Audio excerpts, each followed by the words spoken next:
and good afternoon. Today is November 24th, 2021. This is recording number 289, entitled, Wholeness is God's Desire. Wholeness is God's desire. Nobody wants a piece of something. Everybody wants the whole thing if that's the way it comes. Even if it's a piece, you want the whole piece. What we don't understand is God wants the wholeness of what he created. He wants it for us.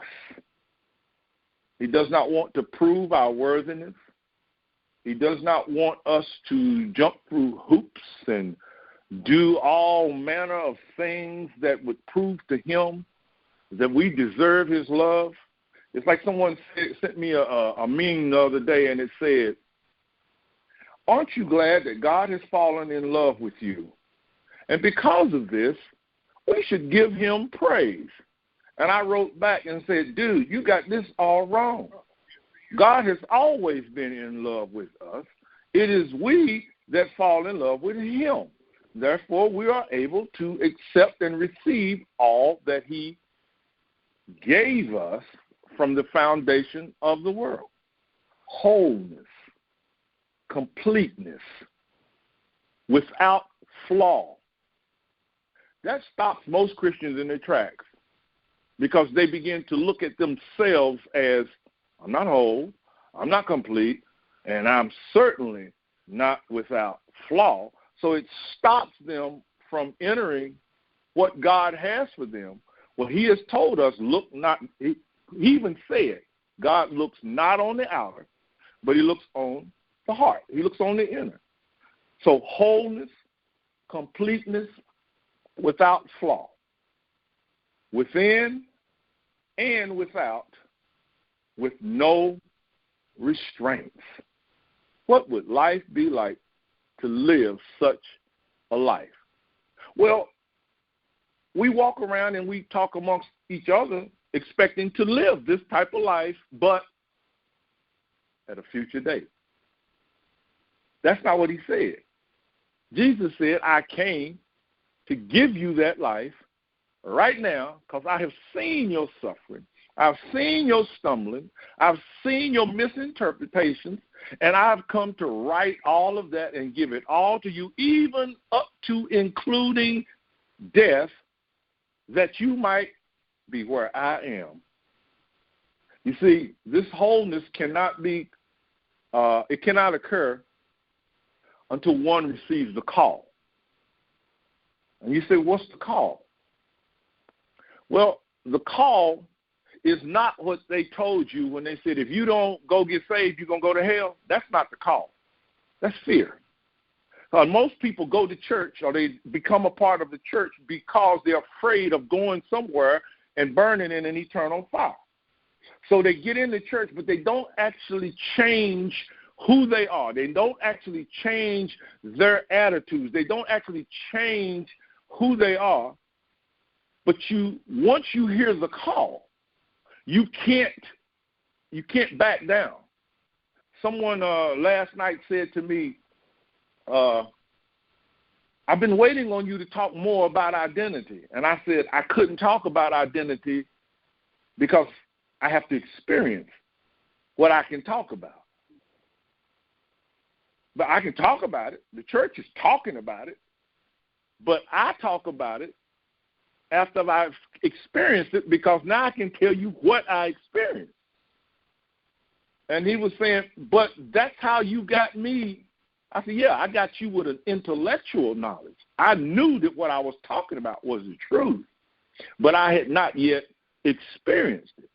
But when the call comes, you say, well, what's the call?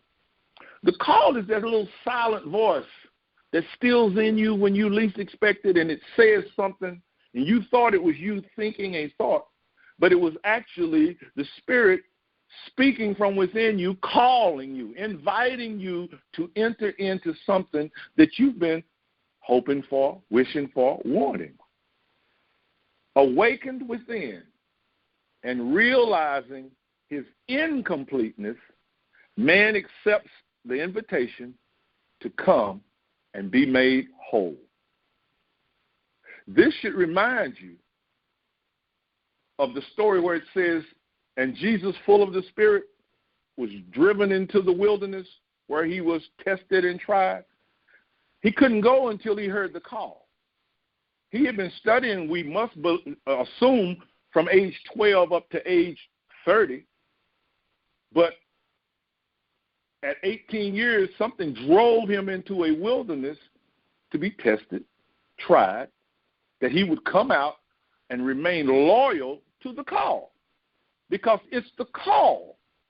It's the call that answers prayer. We don't answer prayer. We don't get prayer. The call answers. It calls us.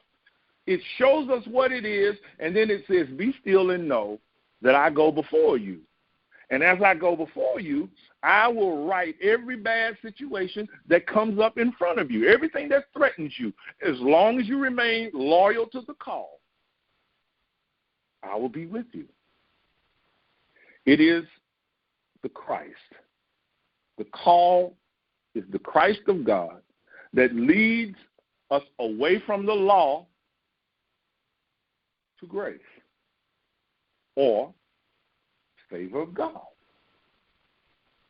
A lot of people think that if they keep the 10 Commandments, that's going to get them into heaven. No, it's not, because it tells you that the end of the law is grace of the Lord Jesus Christ.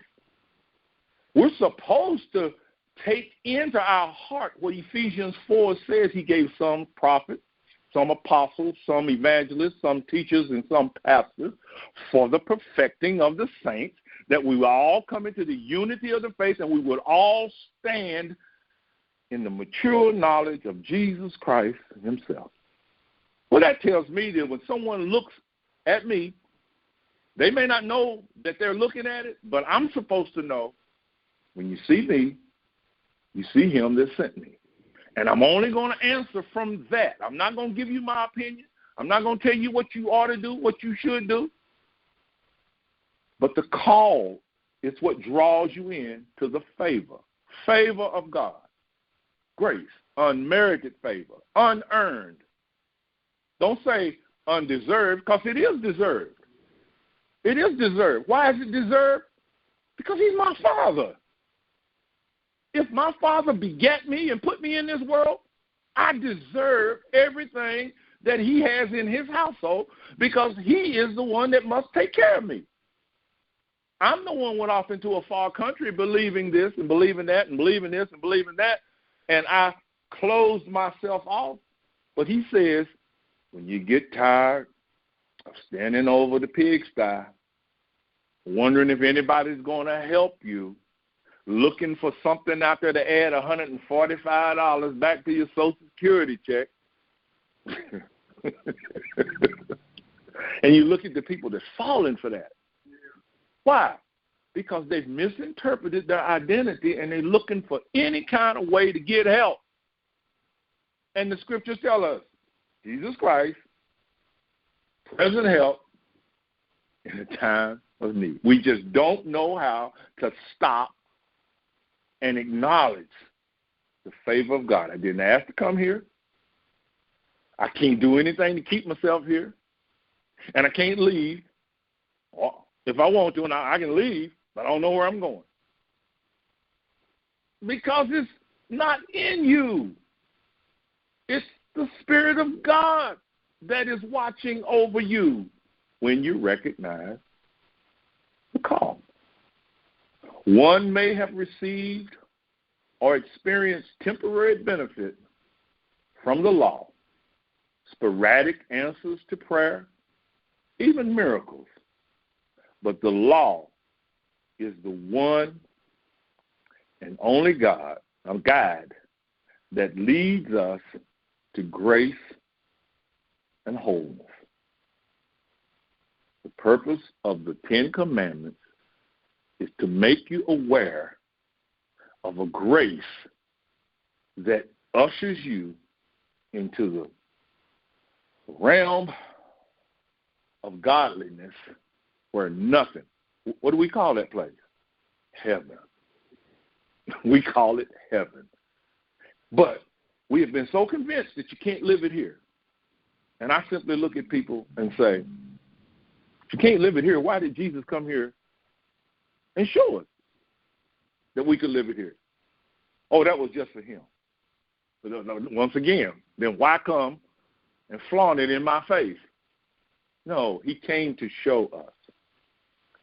This is where the unlimited bounty of God's favor flows unceasingly, satisfying every need and desire. When a man comes to the understanding that he doesn't even have to pray. What?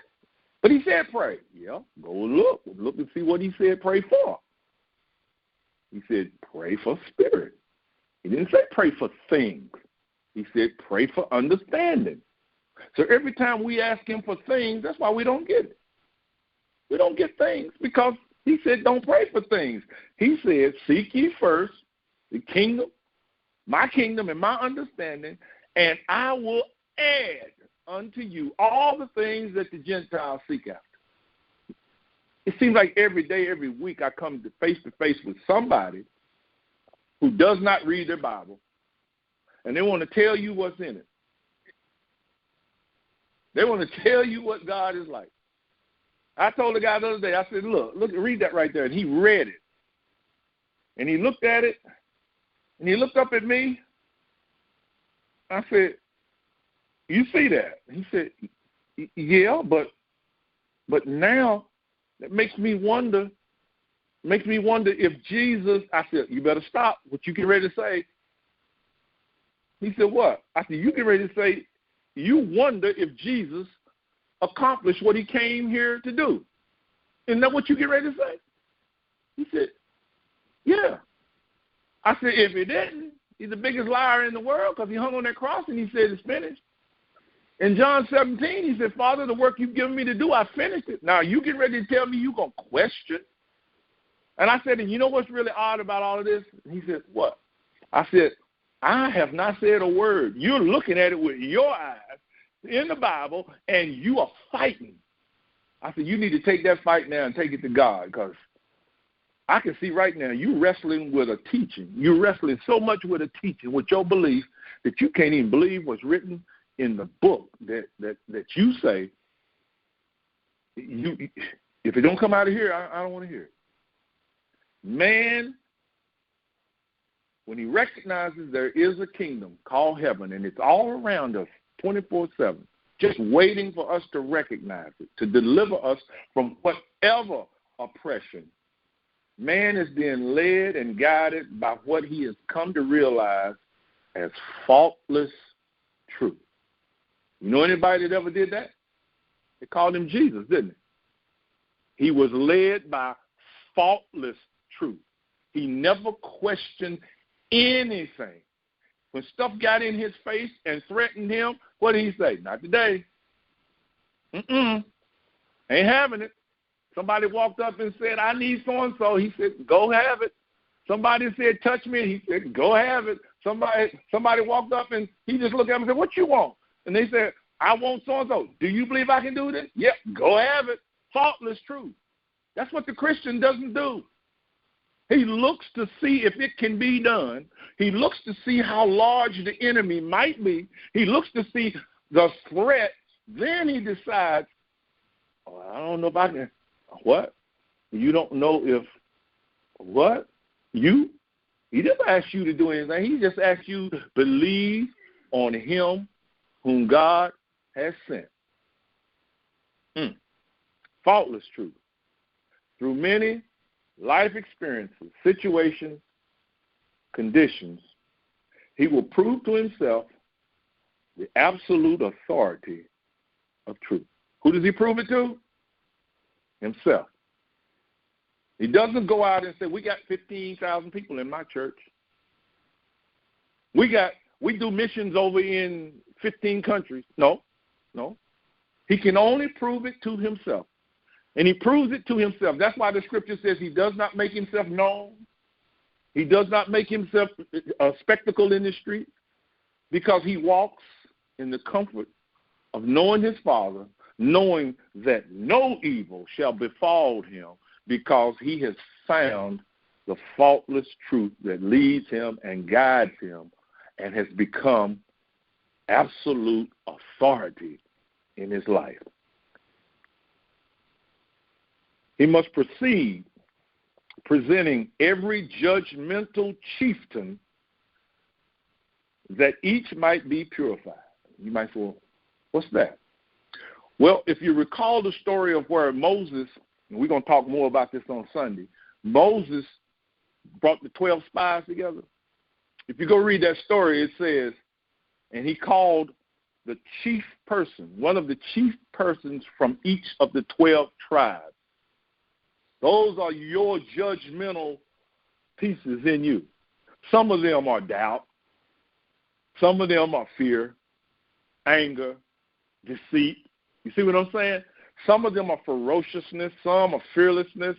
Some of them are confidence. He called all of those parts of you and driving you now through life experiences that those that doubt would be purified and brought under the government, because you just don't want to get rid of them. You want them unified in you because that's where they're living. The ones that can't live there, you want them gone.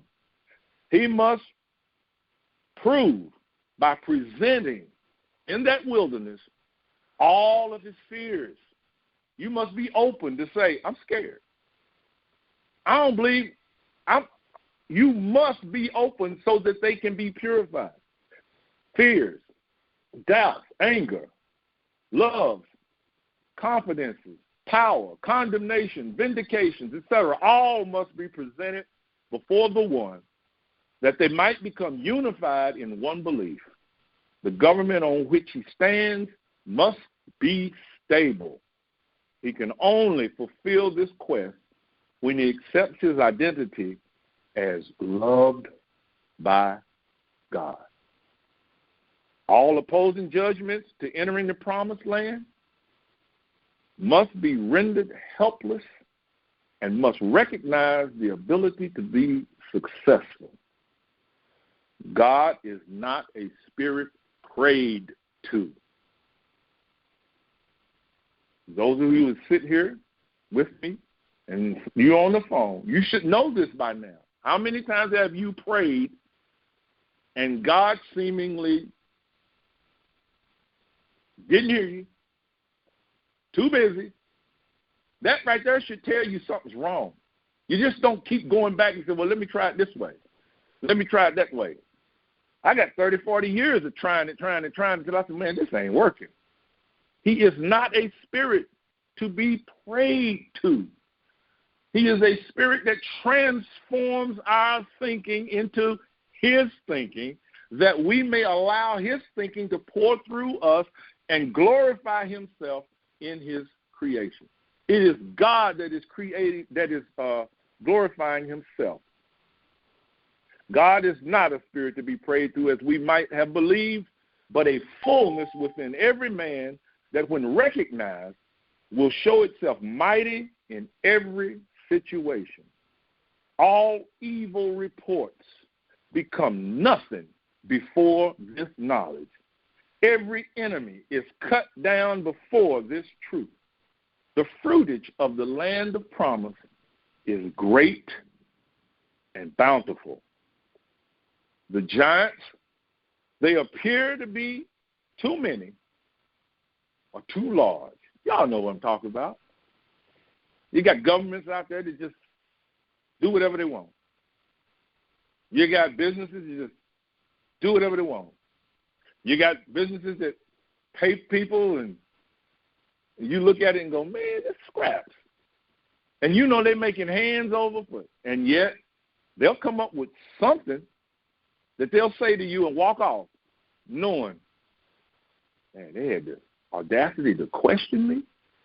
And all the time we're thinking, if I could just get a little help, if I could just make them see that I deserve, if I could just get them to see what I'm doing. You don't need to make anybody see anything you're doing. You just need to go sit down, sit down in the comfort of your own home, be still, and recognize this gift called it. Jesus, remember, he said that gift was already in you. He didn't say you had to go anywhere to get it. He said the kingdom of heaven is within you. And when they threatened him or when they challenged him on it, he said, so in other words, you're saying that you believe that the things I'm doing, you believe that they're happening? And they said, yeah. He said, well, then that kingdom has come unto you. What? It's here. It's here. Quit planning on taking a road trip, because there's one great obstacle that's standing out there in front of you on that road trip. What they call it? No, not that one. The judgment. Come on now. And that's still hanging over you? God's going to live in your body 40, 50, 60, 70, 100 years, and then at the end of that, he's going to stand you in front of him and judge you? No, man, judge me now. Tell me what I'm doing wrong so I can get it right. Even a teacher in a classroom will let you come and ask questions. Why did I miss this? God don't say nothing. No, in you I live. In you I breathe. In you I have my being. I'm going to breathe in you for 100 years and then tell you, no, go to hell. Don't make sense, some of that stuff they teaching out there. God won't put no more on you than you can bear. God is not stronger than a ventilating machine. He don't know how to shut it down. I mean, he can walk on water. He can walk through walls. But he doesn't know that, man, every day that I keep that machine on, I'm costing you $20,000, $30,000. Come on now. What kind of God is this we serving? The God that we blindly serve, one we don't know, and one we just keep hoping one day some miracle going to happen. And I'm so scared to die because I don't want to lay up and suffer. So people want to die quickly, don't they? But they don't know how. You want to go to heaven? Yeah, you don't want to die. No, don't want to die. I want to stay here. No. Jesus said, and Paul said the last enemy is what? The last what? Who say it again? Enemy. Death is not your friend. God does not call his loved ones home and says he is not pleased with the death of his saints. Death is not your friend.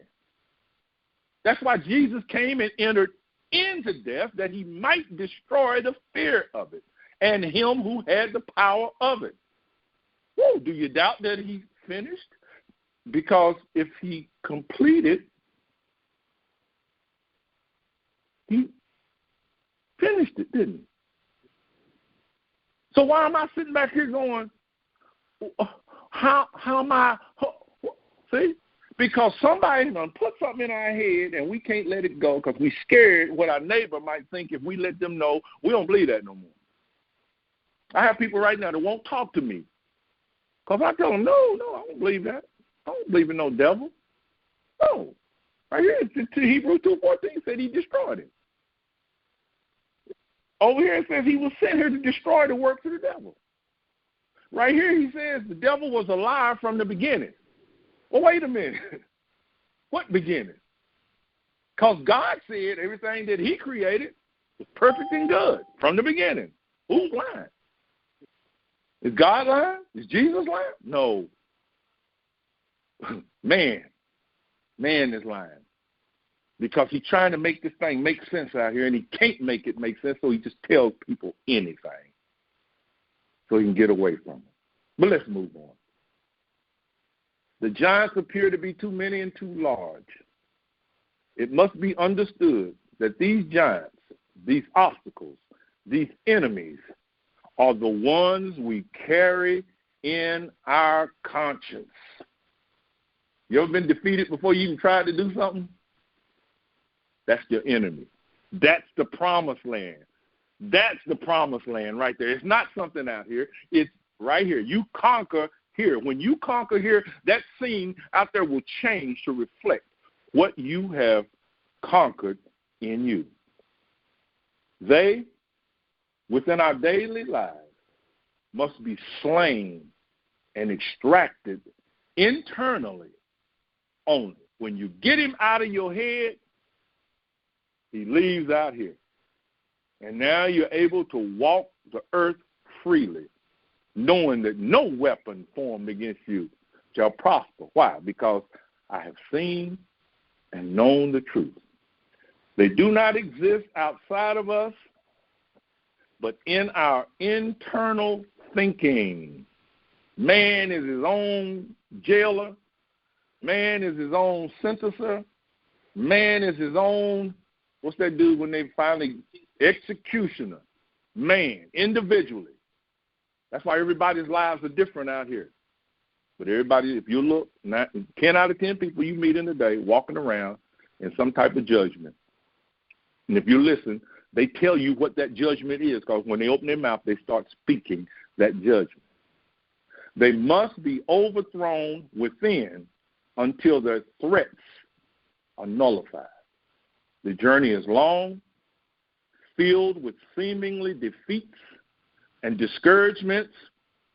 However, our Christ guide, in that story that I told you about Moses, the Christ guide, at the beginning he calls Hosea, the son of Nun, Joshua. That's the Christ guide. And then he didn't send Joshua, he sent another with him, Caleb. He's the other spirit of the Christ God walking with us. Caleb is ever present to calm us and reassure us of our impending victory. What did Caleb say to the other 11 spies? Calm down, fellas. Calm down. God is more than able to deliver this land while everybody was seeing evil. Look at your world today. Turn on your TV. What do you see? Look at your newspaper. What do you see? Radio. What do you see? Evil, evil, evil. Everybody's looking at evil. And Caleb is saying, calm down. That's not your world. You keep trying to change something that Jesus didn't even try to change. You keep trying to change something that the systems of the world can't change. The more they change, the worse it gets. Calm down. Look within you, for there's a kingdom within you that will separate you from the evils of this world. Caleb is ever present to calm us and reassure us of our impending victory. As we should have noticed by now, our victories are not external, as most would believe, but internal, where no man can enter to defile or sabotage. As each throne of negativity is dissolved, wholeness or Christhood is ascending into our consciousness and establishing its dominion. It is the call that awakens us and the revelation that we are being spirit-driven. The promised land, a land flowing bountifully for our pleasure and satisfaction, has been revealed in its splendor. Our ability to possess it has been assured. The way and means of doing so have been provided. We cannot fail, for wholeness is God's desire. God bless you.